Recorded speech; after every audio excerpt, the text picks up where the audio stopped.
This is such a fun and exciting blanket to make. It has lots of texture packed in here. So what this blanket is doing is we are alternating between the alpine stitch and that basket weave stitch, which I have tutorials for both of these stitches online. That way we can just simply put those stitches together to create some beautiful texture on this blanket. I initially made this for my nephew who is being born this year, but you can make this blanket in many, many different sizes simply by adjusting your starting chains and then working more repeats. I have some details about how to do that in this pattern.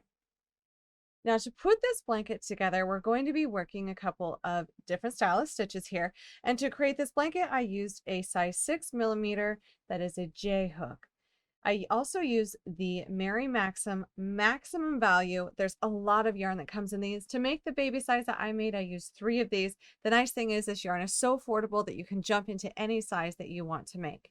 For this video today though, I'm going to be showing you the stitches with this yarn. This yarn is just a bit too dark for us to see on camera, so I'm going to make some dishcloths out of these stitches and show you how to do them. I'll be going down to a 5mm and this dishy yarn.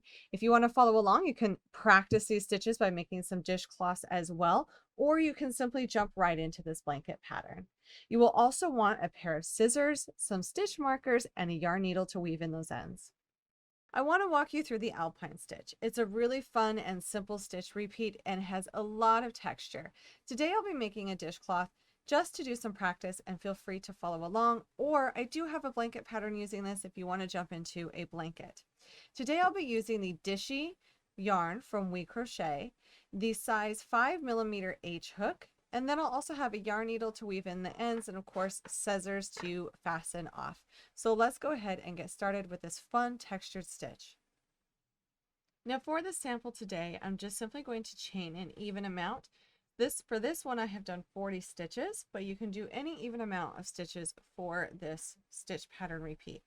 For the first row, you could start with a foundation single crochet row, or you can chain 40, and starting in the very first chain from the hook, we'll start by single crocheting into each stitch across. So our first row is simply 40 single crochet stitches, but once again, you can make this any size that you would like. Now that we have our first row of single crochet stitches, we are going to turn, and for row 2, we're going to start with a stacked single crochet, and then the rest of the stitches will be done in double crochet. But let me show you how to do a stacked single crochet. I love using this on the edges. It just makes a nice, cleaner, straight edge. So we'll start by entering the very first stitch. I haven't done any starting chains. We're going to yarn over and pull up a loop, and yarn over and pull through 2. Yes, we just made a single crochet stitch, but we're not done. We're going to go right back into this horizontal bar we see right here, and we're going to insert our hook, yarn over and pull up a loop, and yarn over and pull through again. So now that's why we've done stacked single crochets. It's a great height to do either half double crochet row or a double crochet row like we're going to do now. So for row 2, we'll simply double crochet into each row across. So for row 2, we are simply going to double crochet into each stitch across. Now after double crocheting into each stitch across, we are going to turn our work, and we are going to single crochet in each stitch across. Now whether you chain 1 at the beginning of the row or not is completely up to you. I've experimented with this, and I'll be honest, it doesn't really matter. Sometimes that chain stitch adds extra bulk, so if you don't want to use it, you don't have to. You can simply start by single crocheting into the very first stitch without chaining 1. But we will single crochet into each stitch across for row 3. I know nothing exciting is happening with this alpine stitch yet. You're not seeing that texture that you want to see, but I promise when you come back for the next row, you'll see that beautiful stitch start to take shape. All right, so here we go with row 4. So row 4, 5, 6, and 7 will be our repeat rows. 1 through 3 are really just setting us up to get started. So here is what we are going to do. For the very first stitch in row 4, we're going to start with a stacked single crochet. And then the next thing we're going to do is we're going to be working a post stitch around the previous double crochet row. So we're not working the single crochet row, but we're going to go to the next double crochet stitch that's down a couple of rows, and we're going to be working around this as a post stitch. So let me show you how to do that. We're going to create a double crochet where we're going to go around this, inserting to the right, going underneath and back to the front, and then we'll yarn over, pull up a loop, and here's the most critical part about the alpine stitch. We want to pull these loops all the way back up to the height of our current row. That's what's going to give it that really nice look. We want to make sure that we are pulling this all the way up, and if we don't, it will cause our fabric to curl. Then we're going to yarn over and pull through 2, and yarn over and pull through 2, and that completes the first alpine style stitch. Now we're going to do a double crochet into the next stitch. Remember, when you are working around post stitches, there will be a stitch that seems to be unworked on the back. You don't want to work the stitch right here because we've already worked that down here as a post stitch. So we're going to double crochet into the next stitch, leaving the stitch behind that post stitch unworked. Now here's our repeat until we get towards the end of this row. We are going to be doing an alpine stitch, which is doing the front post double crochet around the double crochet stitch from the rows below, only making sure that we pull it up to the right height. So here we go again. We're going to work this as a post stitch, and we're going to pull it all the way up until you feel like you've pretty much gotten to the height of your current row. Yarn over and pull through 2, yarn over and pull through 2, and then we will double crochet into the next stitch. See how it creates that really nice texture? Now we're going to keep doing that all the way across. We're going to be doing those nice textured stitches, those post stitches, and then a double crochet stitch. So front post double crochet, and then a double crochet stitch. Front post double crochet, pulling up those loops, and double crochet. Keep working that all the way across. Now as we get to the end of the row here, you're going to see that we have some stitches that we don't really want to work our very edge stitches, and it's totally fine, because what we'll simply do is I've done a double crochet stitch, I've done my repeat across, and in the very last, if there's one left over, we're simply going to double crochet. And now we're going to turn our work, and for row 5, we are simply going to single crochet into each stitch across, and then come on back for row 6. Now here we are for row 6. We're going to start our row by doing a stacked single crochet. And now we're going to do opposite of what we did before. So this very next stitch is right above the alpine style front post double crochet stitch. What we want to do is we want to do a double crochet into our next stitch, because we're going to be doing the opposite of what we did down below.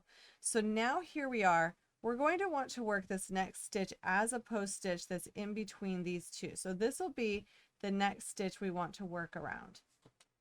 So I'm going to yarn over, and we're going to do a front post double crochet, pulling up those loops, and then we'll double crochet into the very next stitch. See how nice that is? This is what it takes to do this stitch. It's really not much at all, but it keeps that we're alternating that texture every single time we do these front post stitches rows, and it creates a gorgeous, gorgeous texture. And like I said, if your fabric is really curling down, let's say it's like really curling downward, it means that you're not pulling your loops up high enough. You want to make sure that whenever you're pulling up those loops, you're pulling them up to a really nice height. I know it feels like you're pulling them up too much. I promise you're not. You want to pull them up to a nice height so that it has that beautiful, gorgeous texture. So complete this all the way across until you get towards the end of this row for row 6.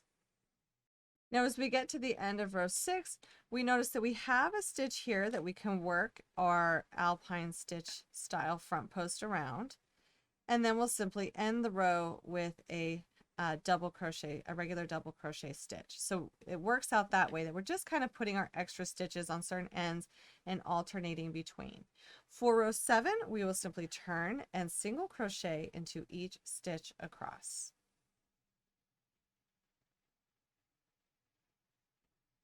So this is what the alpine stitch looks like after getting through one repeat. So this is row 1 through 7, but we will be doing rows 4 through 7 again and again to make this the height that we wanted. So it's a really simple repeat. Just remember, as you get started, you're always going to be working the front post stitches between those ones you see from the row below. So it's really simple to work this across without having to look at the instructions after you get going on a few rows. I'm going to go ahead and in the very first chain from the hook, I'm going to do a stacked single crochet, and I am working into the bottom humps of this chain because I like the way it looks on the edge of this washcloth. So now that I've done a stacked single crochet, we can go ahead and mark that stitch so that we know the first stitch of our row. Then we're going to go ahead and double crochet into each stitch across. We will have a total of 50 stitches for this washcloth tutorial. Now, after doing your first row of double crochet stitches, we're going to turn our work, and in the very first stitch of row 2, we are going to do a stacked single crochet. I find these make really nice straight edges. If you've never done them, I have a tutorial on my blog. And then we're going to go ahead and mark this as the first stitch of the row so we can keep track of it. Then over the next 3 stitches, we are going to be working front post double crochets. So I'm going to yarn over, go around the post stitch from the round below, and then complete my double crochet stitch. So we'll do 3 front post double crochet stitches in a row. Now for the next 3 stitches, we're going to be doing back post double crochets. So this is where we will yarn over and work a back post double crochet stitch, and we'll be working 3 of those in a row.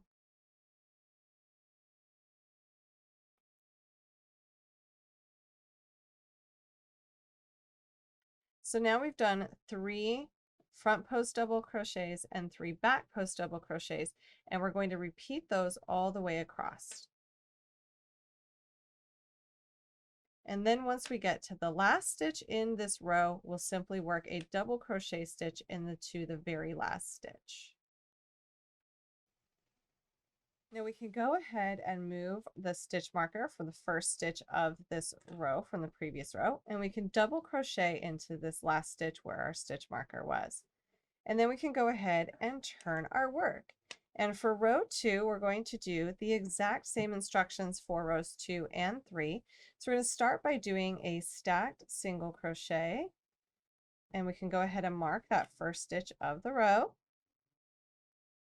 And now we're going to front post double crochet the first 3 stitches.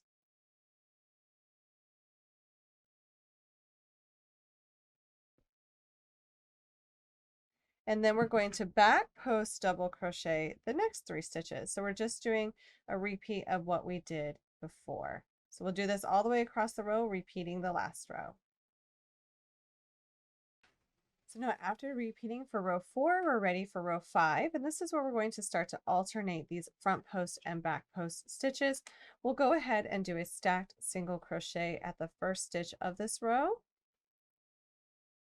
and mark it. Now we're going to do the opposite for row 5 for what is the row below. So these were front post double crochets. Now we're going to do back post double crochet for 3 stitches.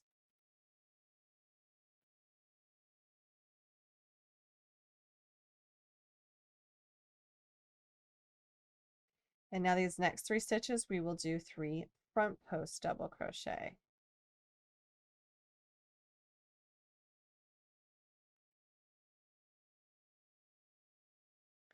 And then we're going to alternate between those all the way across until the last stitch of this row, where we will just simply do a double crochet stitch. And then we will be repeating this again for rows 6 and 7.